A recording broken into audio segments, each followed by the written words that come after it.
Hello everyone, welcome all to textbook super coaching. राज्यसेवा पूर्व परीक्षा 2026 31 मे. परवा ह्या वेळेला आपला जीएसचा पेपर संपलेला असेल. आपण जीएसचा पेपर झाल्यानंतर त्या पेपरमध्ये कोणते प्रश्न माझे बरोबर आहेत, कोणते प्रश्न चुकीचे आहेत यावर कदाचित चर्चा करत असाल आपल्या मित्रांसोबत. ठीक आहे, असो. परंतु सध्याची जी परिस्थिती आहे, सध्याच्या परिस्थितीमध्ये अनेक विद्यार्थ्यांचे फोन कॉल्स, अनेक विद्यार्थ्यांच्या मेसेजेस आम्हाला हे सांगतायत की सर परीक्षेचं खूप जास्त टेन्शन आलंय, खूप जास्त विचार करतोय, एनर्जी पूर्णपणे लो झाली असं जाणवतंय. सर काय करावं काही सुचत नाहीये. सो मित्रांनो, स्वागत करतो मी रितेश खेड तुमच्या सर्वांचं आजच्या या स्पेशल व्हिडिओमध्ये. इथून पुढच्या 10 ते 15 मिनिटांमध्ये मी तुम्हाला तीच गोष्ट सांगणार आहे ज्या संदर्भात तुम्ही आम्हाला कंटिन्युअसली प्रश्न करत आहात की आता हा जो काही ताण आहे, हा ताण कसा हाताळायचा, कशा पद्धतीने आपल्याला एक कॉन्फिडेंटली पेपरला सामोरं जायचंय. कारण पोरांनो, एक गोष्ट तुम्ही लक्षात घ्या, तुम्ही जेवढं जास्त निगेटिव्ह विचार कराल तेवढे तुम्ही जास्त डिप्रेस होणार आहात, तेवढा तुमचा कॉन्फिडन्स लो होणार आहे. आणि हाच लो झालेला कॉन्फिडन्स आपल्याला एक्झाममध्ये खूप जास्त घातक ठरत असतो. याच लो कॉन्फिडन्समुळे परीक्षेदरम्यान आपल्या खूप जास्त चुका होत असतात.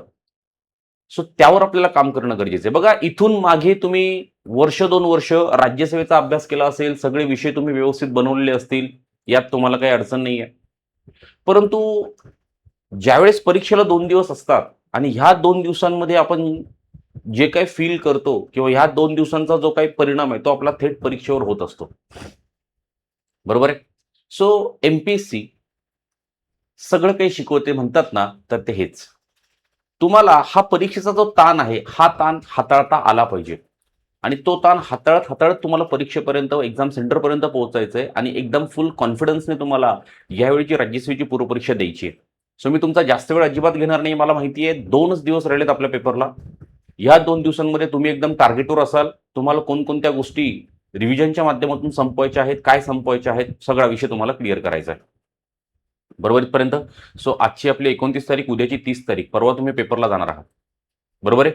सो आजच्या या व्हिडिओ सेशनमध्ये त्या गोष्टी समजून घ्या ज्यामुळे आपला ताण आपल्याला हलका करता येईल किंवा एक कॉन्फिडन्स आपल्याला वाढवता येईल किंवा ह्या परीक्षेसाठी आपल्याला लागणाऱ्या त्या सगळ्या गोष्टी आहेत ज्या मी तुम्हाला सांगेल. बरोबर आहे. सुरुवात करून घेतो. येस. सगळ्यात पहिल्यांदा मित्रांनो, एक मुद्दा लक्षात घ्या की अजूनही जर तुम्ही नुसती पुस्तकं वाचत बसत असाल तर ते सगळ्यात पहिल्यांदा थांबवा. कारण पुस्तकं वाचण्याचा जो काळ आहे तो आता संपलाय. तुम्ही मग तुमच्या रिव्हिजनसाठी पुस्तकं वाचत असाल किंवा एखादं नवीन पुस्तक मार्केटमध्ये आलं असेल म्हणून वाचत असाल, माझ्या मित्राने ते सजेस्ट केलं त्या पुस्तकातून तेवढा सेगमेंट वाचून घे म्हणून तुम्ही वाचत असाल, काहीही कारणं असू द्यात, काही प्रॉब्लेम नाहीये. परंतु तुम्ही जी पुस्तकं आता वाचतायत ती पुस्तकं थांबवा. आता पुस्तकं वाचण्याची वेळ नाही. तुम्ही जेवढं जास्त वाचन कराल तेवढं जास्त तुम्ही आणखीन डिमोटिवेटेड राहाल.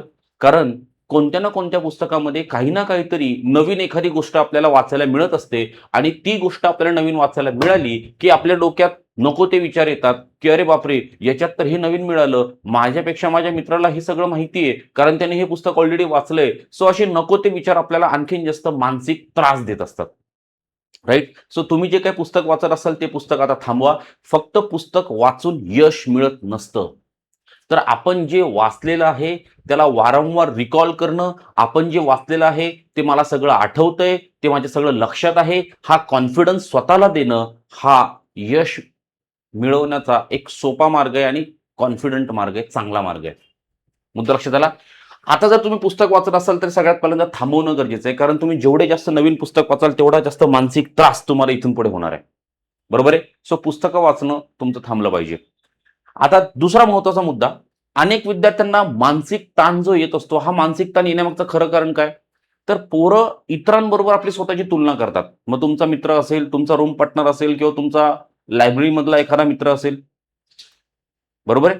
सो त्याच्यासोबत तुम्ही जर स्वतःची तुलना करत असाल की बाबा त्यांनी तुम्हाला एखादा प्रश्न विचारला आणि नेमकं त्या प्रश्नाचं उत्तर तुम्हाला बरोबर देता आलं नाही, मग अशा परिस्थितीमध्ये तुम्ही जर परत विचार कराल की अरे बापरे, ह्याच प्रश्नाचं उत्तर मला एवढा सोपा प्रश्न असून देता आलं नाही, मग आता कसं? सो तुलना जी आहे ना, तुलना ही माणसाला कधीच पुढे घेऊन जाणार नाहीये. तुलना ज्यावेळेस आपण स्वतःहून इतरांबरोबर आपली स्वतःची तुलना करतो ना, त्यावेळेस आपण आपल्यामधल्या ज्या पॉझिटिव्ह गोष्टी आहेत त्या कधीच शोधत नाहीत. आपण प्रत्येक वेळेस आपल्यामधल्या निगेटिव्ह गोष्टीच बघत असतो. ही सत्य परिस्थिती आहे. अनेक विद्यार्थी हे लेक्चर बघतील, अनेक विद्यार्थ्यांना असं वाटेल की अबे आता हे लेक्चर घेण्याची वेळ आहे का, उगं काहीतरी लेक्चर घ्यायचं म्हणून घेतायत. तसं नाही. या स्पर्धा परीक्षेच्या युगामध्ये सगळे लोक तुम्हाला टॉपिकचं नॉलेज देत आहेत, सगळे लोक तुम्हाला सगळा विषय शिकवत आहेत, प्रश्नोत्तर तुमच्याकडनं सोडवून घेत आहेत. परंतु काही ठिकाणी ज्या आधाराची तुम्हाला गरज आहे तो आधार मिळत नाही. सो त्याच कारणास्तव मी आजचं हे लेक्चर घेऊन आलोय. बरोबर आहे. मला तुम्ही सांगा, तुम्ही समजा इतरांबरोबर स्वतःची तुलना केली, तुम्ही त्याच्या व्यतिरिक्त म्हणजे त्याच्याबरोबर तुलना करत असताना कधी स्वतःमधले पॉझिटिव्ह पॉईंट्स बघितलेत का? प्रत्येक वेळेस आपण काय बघतो, अरे त्याला हे येतं मला हे येत नाही, अरे त्याला ते येतं मला येत नाही. ही आपल्या माणसाची वृत्ती आहे. सो हे सगळ्यात पहिल्यांदा बंद करा जर तुम्ही हे करत असाल तर. मुद्दा लक्षात आला? सो हे सगळ्यात पहिल्यांदा तुम्हाला थांबलं पाहिजे. आता तुम्हाला नेमकं काय करायचंय, हा जो ताण कमी करायचा आहे, हा ताण कमी करण्यासाठी आपला माइंड थोडासा डायव्हर्ट करा. डायव्हर्ट करा म्हणजेच काय, की आपल्याला हा जो GS2 चा पेपर द्यायचा, सॉरी GS चा जो आपल्याला पेपर द्यायचा आहे, याच्यासाठी साधारणतः आपल्याकडे 2 तास आहे. बरोबर ना, वेळ आपली साधारणतः 2 तास आहे. सो ह्या 2 तासामध्ये आपला जो प्लॅन असेल, हा प्लॅन कसा, आपला जो प्लॅन असेल हा प्लॅन कसा असेल हे जरा सेट करून ठेवा ना आत्ताच. हे जर आपण आत्ता सेट करून ठेवलं तर याचा फायदा आपल्याला परीक्षेमध्ये होईल. सो माझा प्लॅन कसा असणार आहे, मी सिक्वेन्सली प्रश्न सोडवत जाणार आहे. प्रत्येक 10 प्रश्नानंतर मला आन्सर की मध्ये जाऊन लगेच राऊंड करून ठेवायचं आहे का? बरं, प्रश्न सोडवत असताना ज्या ठिकाणी कन्फ्युजिंग वाला प्रश्न असेल तो मी कसा हाताळणार आहे, यावर वेळ खर्च करा. कारण एक गोष्ट तुम्हाला सांगतो, तुम्ही परीक्षेच्या शेवटपर्यंत म्हणजे तुमची परीक्षा साधारणतः 10 वाजता आहे, तुम्ही एक्झाम सेंटरमध्ये 8:30 वाजता जाणार आहात. 8:30 वाजेपर्यंत जर तुम्ही फक्त पुस्तकच वाचत असाल तर मग हा प्लॅन तुम्ही कधी करणार आहात? नंतरच्या 1 तासात. म्हणजे परीक्षा सेंटरमध्ये, एक्झाम सेंटरमध्ये गेल्यानंतर, परीक्षा हॉलमध्ये बसल्यानंतर तुम्ही हा प्लॅन करणार आहात का? नाही. तुम्ही ज्या परीक्षेला जात आहात त्या परीक्षेच्या दृष्टिकोनातून तुमचा प्लॅन आजच रेडी झाला पाहिजे किंवा जास्तीत जास्त उद्यापर्यंत रेडी झाला पाहिजे. माझी स्ट्रॅटेजी काय आहे, मी कोणत्या वेळेस कोणतं हत्यार बाहेर काढणार आहे, माझा गेम कसा असणार आहे, हा प्लॅन तुम्ही आजच तयार करा. हा प्लॅन ज्यावेळेस तुम्ही तयार कराल त्यावेळेस तुमचा कॉन्फिडन्स हा आणखीन जास्त वाढेल. बरोबर आहे. तुमचा कॉन्फिडन्स हा आणखीन जास्त वाढेल किंवा जे काही तुम्हाला ताण येतोय, जो काही मानसिक ताण येतोय, तो मानसिक ताण कमी करण्यासाठी ही मदत होईल. सो सगळ्यात पहिल्यांदा याच्यावर आज तुमचं काम झालेलं पाहिजे. दुसरा महत्वाचा मुद्दा, तुमची जी काही स्ट्रॅटेजी असेल ती स्ट्रॅटेजी सेट करा. आता अभ्यास आणि टेस्ट ह्या गोष्टी बंद करा. म्हणजे मी सरळ सरळ सांगतो की आता जर तुम्ही टेस्ट सिरीज सोडवत असाल आणि टेस्ट सिरीज सोडवल्यानंतर जर त्या टेस्टमध्ये तुम्हाला कमी मार्क्स आले, जो तुम्हाला अपेक्षित स्कोर आहे तो अपेक्षित स्कोर जर बघायला मिळाला नाही तर प्रॉब्लेम क्रिएट होईल. बरोबर आहे. सो टेस्ट वगैरे ज्या आता आहेत त्या बंद करा. मग आता नेमकं काय करायचं, आता तुमची जी निगेटिव्ह मानसिकता आहे ती आपल्याला पॉझिटिव्ह मध्ये कन्व्हर्ट करायची आहे. मग निगेटिव्ह मानसिकता पॉझिटिव्ह मध्ये कन्व्हर्ट करण्यासाठी आपण काय करणार आहोत, आपण एखादा PYQ बघायचा. जे वेगवेगळे PYQs तुम्ही आतापर्यंत अनालिसिस केलेले आहे वेगवेगळ्या टॉपिकवरचे, तो PYQ बघायचा. PYQ बघितल्यानंतर त्याचं उत्तर मला आठवतंय का एवढंच फक्त चेक करायचं. एखादा PYQ बघा. बरोबर आहे. जेव्हा प्रश्न समोर येतो आणि तुम्ही डोकं चालवतात तेव्हा आत्मविश्वास वाढतो. हो मला आठवतंय. ही गोष्ट तुमचा कॉन्फिडन्स वाढण्यासाठी तुम्हाला मदत करते. परीक्षेच्या 48 तास अगोदर अशाच गोष्टी करा ज्यामुळे आपला कॉन्फिडन्स आणखीन जास्त वाढेल. जर 48 तास अगोदर पण तुम्ही फक्त पुस्तकच वाचत असाल तर प्रॉब्लेम क्रिएट होईल बरं. सो आता त्या सगळ्या गोष्टी करा ज्यामुळे कॉन्फिडन्स वाढतोय. हा एखादा टॉपिक आठवा, हा मला आठवतोय का, ही असते कलम आठवतंय, ही कॉन्सेप्ट आठवतीये का, यस आठवतीये, हा प्रश्न असा विचारला होता त्या प्रश्नाचं उत्तर मला आठवतंय का, हो आठवतंय. तुम्ही टेस्ट सिरीज सोडवले असतील, टेस्ट सिरीज मध्ये जे प्रश्न तुमचे चुकलेत आता तुम्हाला ते आठवतायत, ते बरोबर उत्तर सहज आठवतायत, ते आठवा. याच्यामुळे तुमचा कॉन्फिडन्स वाढणार आहे. ह्या गोष्टी बंद करा आता. या गोष्टी सारखं सारखं पुस्तक वाचणं, नवनवीन टेस्ट सोडवणं, नवनवीन प्रश्न सोडवणं बंद करा. त्या गोष्टी आता प्रश्न समोर आला की एकतर उत्तर बरोबर येणार आहे किंवा उत्तर चुकणार आहे. उत्तर जर बरोबर आलं कॉन्फिडन्स लेवल वाढणार आहे, परंतु उत्तर जर चुकलं तर प्रॉब्लेम क्रिएट होईल. यासाठी नवीन कोणतीच टेस्ट नको. जे PYQs आतापर्यंत तुम्ही हाताळलेत, ज्या PYQs तुम्ही अनालिसिस केलंय ते PYQs आठवा. हा या टॉपिकवर कशा प्रकारचे PYQs आले होते तेवढे फक्त बघा. याच्याने तुम्हाला कॉन्फिडन्स वाढण्यास आणखीन जास्त मदत होईल. की बाबा हा राष्ट्रपती हा टॉपिक माझा झालाय, पार्लिमेंट हा टॉपिक माझा झालाय, पार्लिमेंट टॉपिकवर ह्या प्रकारचे प्रश्न येतात, येणाऱ्या परीक्षेमध्ये जर असा प्रश्न आला तर मी ह्या पद्धतीने हा प्रश्न सोडवणार आहे. इथपर्यंत तुमची स्ट्रॅटेजी रेडी झाली पाहिजे. काय सांगतोय लक्षात आलं? येस. सो हे लक्षात असू द्या. त्याच्यानंतर एक मुद्दा तुम्ही लक्षात ठेवा. एक मुद्दा, अनेक विद्यार्थ्यांच्या डोक्यात सध्या ही गोष्ट चालू असेल की माझा सिलेबस पूर्ण झालेला नाही, माझा ह्या विषयामधला हा पार्ट राहिलाय, त्या विषयामधला तो पार्ट राहिलाय, किंवा अमुक एखादा टॉपिक माझा कव्हर करायचा राहिलाय. अनेक विद्यार्थ्यांच्या डोक्यात आता ह्या गोष्टी चालू असतील. परंतु तुम्हाला एक गोष्ट सांगतो, स्पर्धा परीक्षेच्या विद्यार्थ्याच्या सिलेबसचा जर आपण विचार करतो म्हटलं तर कोणत्याच विद्यार्थ्यांचा सिलेबस हा 100% पूर्ण होत नसतो. शेवटपर्यंत 80% 85% पर्यंत सिलेबस विद्यार्थी कव्हर करतात. सो माझा सिलेबस कव्हर झाला नाहीये, बाकीच्यांचा सिलेबस कव्हर झाला असेल, हा जर विचार तुमच्या डोक्यात चालू असेल तर तो बंद करा. सो जो 80% सिलेबस आपला पूर्ण झालेला आहे, त्या 80% सिलेबसवर आपण 100% एफर्ट्स मारायचे आणि प्री क्रॅक करायची आहे, हा कॉन्फिडन्स आपल्याला पाहिजे आता. सो माझा सिलेबस राहिलाय, जे टॉपिक्स राहिलेत ते टॉपिक्स मी आता पटापट बघून घेतो, किंवा असं करतो, त्या टॉपिकचं तसं करतो, काहीच करू नका. जो 80% सिलेबस आपला झालाय तो परफेक्ट आपला झालेला आहे आणि त्या सिलेबसच्या जोरावर आपल्याला पेपर सोडवायचा आहे. बरोबर, त्या सिलेबसच्या जोरावर आपल्याला पेपर सोडवायचा आहे, हा मुद्दा लक्षात ठेवा. सो माझा सिलेबस अजूनही बाकी आहे असं जर काही डोक्यात चालू असेल तर ते बंद करा. तुमचा नाही, अख्ख्या गावाचा सिलेबस बाकी आहे, पण जेवढा तुम्ही केलाय तो 100% परफेक्ट झालेला आहे आणि त्या परफेक्शनवर तुम्ही येणारी राज्यसेवेची पूर्वपरीक्षा क्रॅक करणार आहात, हा कॉन्फिडन्स आहे. आणि 100% तुम्ही क्रॅक करता. बरं, फक्त स्वतःला सांभाळत परीक्षा केंद्रापर्यंत घेऊन जा, एक्झाम सेंटरमध्ये घेऊन जा आणि परीक्षा देताना सुद्धा फुल कॉन्फिडेंटली ती परीक्षा द्या, तो पेपर द्या. क्लिअर? सो हा पण मुद्दा लक्षात ठेवा. अनेक विद्यार्थी तुम्हाला आता सांगतील की माझं सगळं काही कव्हर झालंय, माझ्या 4 रिडिंग झाल्यात, माझ्या 5 रिडिंग झाल्यात. ठीक आहे बाबा, झाल्यात, ओके, इट्स ओके. लगेच स्वतःला त्याच्याबरोबर कम्पेअर करू नका की अरे बापरे याच्यात सगळे रिडिंग झालेत, अरे बापरे यांनी तर हे पण पुस्तक वाचलं, अरे बापरे त्यांनी तर ते पण पुस्तक वाचलं. अरे हो, प्रिलियम झाल्यानंतर कळेल की त्याने किती पुस्तकं वाचले, तुम्ही किती पुस्तकं वाचले, त्याला किती स्कोर आहे, तुम्हाला किती स्कोर आहे. पॉईंट लक्षात आला? येस. याच्यानंतर अनेक विद्यार्थ्यांचं आता हे चुकीचं वेळापत्रक असेल, लेट नाईट पर्यंत स्टडी करायचा आहे, 2-2, 3-3, 4-4 वाजेपर्यंत स्टडी करायचा आहे, 2-4 तास फक्त झोप घ्यायची आहे, परत उठायचंय, परत अभ्यास करायचा, परत उठायचंय, परत अभ्यास करायचा आहे. हे असं जे काही टाइम टेबल आहे ना, हे आपल्या परीक्षेसाठी घातक आहे. आपल्या परीक्षेच्या 48 तास अगोदरपर्यंत आपल्याला आपली बॉडी, आपला माइंड पूर्णपणे रिलॅक्स करणं गरजेचं आहे.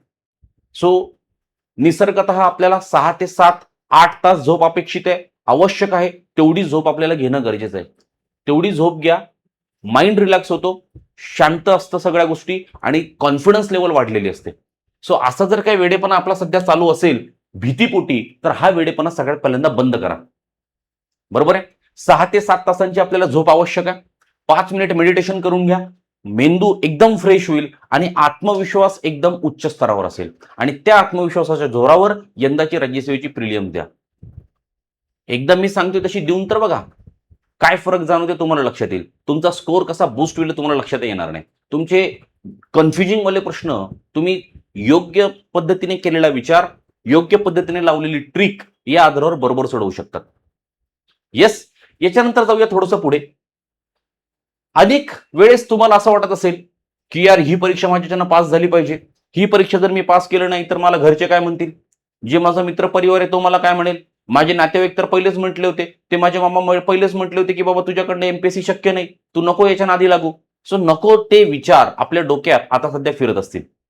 सो ठीक आहे, त्यांनी काय विचार करावा हे तुमच्या हातात आहे का? त्यांनी काय विचार करावा, तुमच्या नातेवाईकांनी, तुमच्या भाऊबंधांनी, तुमच्या मित्रपरिवारांनी, तुमच्या शेजार पाजाऱ्यांनी तुमच्याबद्दल काय विचार करावा हे जर तुमच्या हातात असेल तर तो विचार करा. जर ती तुमच्या हातात नाहीच आहे तर तो विचार तुम्ही करून त्याच्यावर वेळ खर्च करण्यात, तुमच्या लाईफमध्ये त्यांना इम्पॉर्टन्स देण्यात काय मजा आहे? आयुष्य तुमचं आहे. तुमच्या आयुष्यामध्ये तुम्ही, तुमचे आईवडील एवढ्या लोकांना महत्व असणं गरजेचं आहे. नाही माझा शेजारचाच माझ्याबद्दल काय विचार करतोय हे मला सुचू देत नाही सर. काय गरज आहे? तो शेजारचा तुला भाकरी आणून देणार आहे का? तू नापास झाल्यानंतर पुढच्या परीक्षेला तुला जी काही मदत लागणार आहे, जो काही क्लास लावा लागणार आहे त्याची फीस तो भरणार आहे का? बरं, तू पास झाल्यानंतर त्याला काय काही होणार आहे का? तो पेढे वाटणार आहे का तुझ्या नावाने गावभर? नाही ना. मग जर त्याच्या आयुष्यामध्ये तुझं स्थान क्षुल्लक आहे तर तुझ्या आयुष्यामध्ये तू त्याचा विचार करून त्याचं स्थान का वाढवतोय? बरोबर आहे? तुमच्या डोक्यात हे जे काही विचार चालू असतील हे सगळ्यात पहिल्यांदा थांबवा. आपल्या लाईफमध्ये, आपल्या आयुष्यामध्ये कोणाला किती स्थान असावं हे आपल्या हातात आहे. मुद्दा लक्षात आला?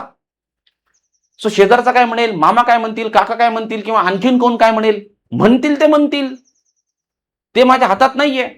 ज्या गोष्टी माझ्या हातात नाही त्या गोष्टींवर विचार करण्यात वेळ घालवायचा नाही.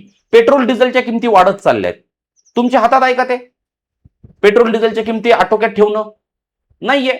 बरं, मग तुम्ही त्याच्यावर विचार करत बसलात का? नाही. 2 मिनिटं चर्चा केली, अरे बापरे हे तर अवघड होतंय, सोडून दिला विषय, परत बॅक टू पॅव्हिलियन. तसंच करा ना. तो काय विचार करतोय कर बाबा, त्याच्या आयुष्यामध्ये तुम्हाला तेवढं महत्व आहे याच्यात आनंद माना. परंतु ज्या गोष्टी आपल्या हातात आहेत, आपल्या हातात काय आहे, जास्तीत जास्त आउटकम बाहेर काढण्याच्या दृष्टिकोनातून कोणकोणत्या गोष्टी करता येतील ते आपल्या हातात आहे. मग त्या गोष्टी करा ना. जे आपल्या हातात आहे त्याच्यावर वेळ खर्च करा, ते काम करा. जे आपल्या हातात नाही सोडून द्या त्याला. कारण ह्या गोष्टींचा तुम्ही जेवढा जास्त विचार कराल तेवढा परिणाम तुमच्या अभ्यासावर, तुमच्या परीक्षेवर होणार आहे. आणि त्यांना जे अपेक्षित आहे ते तुम्ही देणार आहात त्यांना. सो त्यांना जे अपेक्षित आहे ते जर तुम्हाला द्यायचं असेल तर करा त्या गोष्टींवर विचार. बरोबर. चिंताग्रस्त विद्यार्थ्यांच्या सिम्पटम्स बघा. पुस्तकं पुन्हा पुन्हा वाचत बसणे बंद करा. हे सगळ्यात पहिल्यांदा. मित्रांच्या 14 तासांच्या अभ्यासाची तुलना करणे. एखादा माझा मित्र आहे, सकाळी 7 ला गेला, रात्री 11 वाजेपर्यंत तो लायब्ररीमध्येच बसतोय, बापरे 14 तास अभ्यास करतोय, माझ्याच्यानं तर शक्यच होत नाहीये. मी सकाळी 9 ला लायब्ररीत गेलो, संध्याकाळी 7-8 वाजेपर्यंत घरी येऊन गेलो, बापरे मित्र सकाळी 7 ला गेला, रात्री 11 ला घरी येतोय, तो अजूनही लायब्ररीमध्येच आहे, घरी आल्यानंतरही तो काही ना काहीतरी वाचत बसतोय. अरे ठीक आहे, पण त्याच्या डोक्यात तेवढं राहतंय का? तुम्हाला जो मेंदू आहे तोच मेंदू त्यालाही आहे. कदाचित त्याने 14 तासामध्ये जो अभ्यास केला त्याचा आउटकम जेवढं निघालं तेवढंच तुम्ही 8 तासांच्या अभ्यासामधून काढलंय, मग काय हरकत नाहीये ना. सो हे बंद करा, ही तुलना बंद करा. रात्री 3-3 वाजेपर्यंत जागरण करणे, 2-2 वाजेपर्यंत जागरण करणे, पूर्ण रात्र अभ्यास करणे आणि मग दुसरा दिवस पूर्ण झोपेत घालवणे, काहीच अर्थ नाहीये. लोक काय म्हणतील याची भीती बाळगणं बंद करा. काय म्हणतील ते म्हणतील, बघूत. पण आपल्या हातात आहे ना ते आपण करूयात, मग लोकांचा विचार करूत. ठीक आहे. सो आपल्याला काय करायचंय, पुस्तक बंद करून ऍक्टिव्ह रिकॉल आणि पीवायक्यू सोडवणं गरजेचं आहे. पुस्तक बंद करा आता. ज्या गोष्टी आठवत आहेत त्या गोष्टी वारंवार आठवा. चिंतन मनन आता करा, त्याच्याने तुमचा कॉन्फिडन्स वाढणार आहे. स्वतःचा जो काही सिलेबस पूर्ण झाला असेल, मग तो 80% असेल, 85% असेल, 90% असेल, त्याच्यावर विश्वास ठेवा की मी जो सिलेबस पूर्ण केला आहे ह्या सिलेबसच्या जोरावरच मी यंदाचा पेपर क्रॅक करणार आहे आणि ह्या सिलेबसवरच प्रश्न विचारले जाणार आहेत. 7 तासांची झोप व्यवस्थित आपल्याला करणं गरजेचं आहे आणि जो पेपर आपल्याला द्यायचा आहे फक्त त्याच्यावर कॉन्सन्ट्रेट करून त्या पेपरच्या दृष्टिकोनातून प्लॅन आपण तयार करून ठेवणं गरजेचं आहे की कशा पद्धतीने मला पेपर सोडवायचा आहे. पहिल्या राऊंडमध्ये मला किती प्रश्न सोडवायचे, दुसऱ्या राऊंडमध्ये माझं काय असणार आहे, तिसऱ्या राऊंडमध्ये मला अंदाजपंची जर उत्तर द्यायची असेल तर मी मॅक्झिमम किती प्रश्नांची उत्तर अंदाजपंची देणार आहे. बरं, अंदाजपंची उत्तर देत असताना मी तिथे काही ट्रिक लावणार आहे का जेणेकरून माझं उत्तर बरोबर येण्याची प्रोबॅबिलिटी वाढेल. या सगळ्या गोष्टींचा प्लॅन आजच रेडी झाला पाहिजे आपला. ओके पर्यंत. सो हा एक महत्वाचा मुद्दा आहे. राईट. सो सकाळी पेपरला जायचंय, 7 ते 8 तासाची आपली झोप कंपल्सरी होणं गरजेचं आहे. प्रॉपर मेडिटेशन करणं गरजेचं आहे. जो काही सिलेबस आपण केलेला आहे त्या सिलेबसवर विश्वास ठेवायचा आहे. पेपरला गेल्यानंतर अनेक विद्यार्थी तुम्हाला पुस्तक वाचताना बघायला मिळतील. आपण त्यावेळेस आपल्या डोक्यामध्ये रिकॉल करायचं की मला ज्या गोष्टी आठवत आहे, ज्या गोष्टी मला माहिती त्याच गोष्टी आठवा. कॉन्फिडन्स वाढेल आणि निकालाचा विचार न करता म्हणजे माझा ह्या पेपरचा रिझल्ट काय असेल हा विचार न करता पेपर द्या. एकदम फ्री माइंड नाही. बरोबर आहे. कारण घरी आल्यानंतर त्याच पेपरमधले प्रश्न तुम्हाला बरोबर सोडवता येतात. का? कारण तुम्ही पेपर देऊन आलेला असतात, तुमच्या माइंडला माहिती आता पेपर झालाय. सो आता ह्या पेपरमधलं उत्तर बरोबर आलं काय किंवा चुकीचं आलं काय माझ्यावर डायरेक्ट परिणाम करणार नाहीये. सो तुम्ही ज्या फ्री माइंडने, ज्या रिलॅक्सेशनने घरी येऊन प्रश्नांची उत्तरं काढतात त्याच रिलॅक्सेशनने आपल्याला प्रश्नांची उत्तरं परीक्षा केंद्रामध्ये द्यायची आहे, एक्झाम हॉलमध्ये द्यायची आहे पोरांना. येस. त्याच्यानंतर जाऊयात थोडंसं पुढे. तुमचं काम निकाल लावणं नाहीये, तुमचं काम आहे पेपर सोडवणं. सो जे आपलं काम आहे ते आपण करावं. तुमचं काम इतर लोक तुमच्याबद्दल काय विचार करतात हे नाहीये, तर तुमचं काम आहे फक्त करत राहणं. सो करत राहा. ज्यावेळेस तुमची प्रगती होत असते त्याच वेळेस इतर व्यक्ती तुमच्याबद्दल माघारी चर्चा करत असतात. सो ज्यावेळेस कोणी आपल्याबद्दल आपल्या माघारी चर्चा करते तर समजून जा त्याच्यापेक्षा आपण पुढे गेलेलो आहे. बरोबर आहे. हा एक कॉन्फिडन्स ठेवा मित्रांनो. अजिबात घाबरण्याची गरज नाही. जे होईल ते बघून घेऊ. येस. All the best. जर या दरम्यान तुम्हाला आणखीन काही माझी मदत लागली तर माझा मोबाईल नंबर मी तुम्हाला ह्या ठिकाणी लिहून देतोय. हा माझा मोबाईल नंबर आहे 98 23 23 58 58. डायरेक्ट मला कॉल करा. अजूनही डिप्रेशनमध्ये असाल, बोला वैयक्तिक, मी तुमच्यासोबत बोलतो. आणि याबरोबरच राज्यसेवा 2027च्या दृष्टिकोनातून माझ्याकडे सध्या आहे नवीन बॅच. या बॅचवर चालू आहेत ऑफर. सो वर्ष 2027च्या दृष्टिकोनातून जर आपल्याला राज्यसेवेची तयारी करायची असेल तर मी तुमच्यासाठी ही बॅच घेऊन आलेलो आहे, स्वराज्य 2.0. सो ह्या बॅचच्या माध्यमातून तुम्हाला आम्ही देणार आहोत फ्री मेंटॉरशिप. 18 पुस्तकं आम्ही तुम्हाला घरपोच पाठवणार आहोत. लाईफ टाईम सपोर्ट आम्ही देणार आहोत. जोपर्यंत तुमची पोस्ट निघत नाही तोपर्यंत येणाऱ्या सगळ्या नवीन बॅचेस, सगळ्या अपडेटेड नोट्स, सगळ्या अपडेटेड टेस्ट तुम्हाला मिळतील. ऑल सिलेबस हा लाईव्ह क्लासमध्ये कंप्लीट होईल. लाईव्ह क्लास शक्य झाला नाही, रेकॉर्डिंग अवेलेबल आहे. फीजही तुम्ही हप्त्याने भरू शकतात, EMI ने पे करू शकतात. सो निर्णय तुमचा आहे, आम्ही वाट बघतोय. सो थांबतो या ठिकाणी. भेटूया पुन्हा एकदा एका नवीन क्लासला. All the best.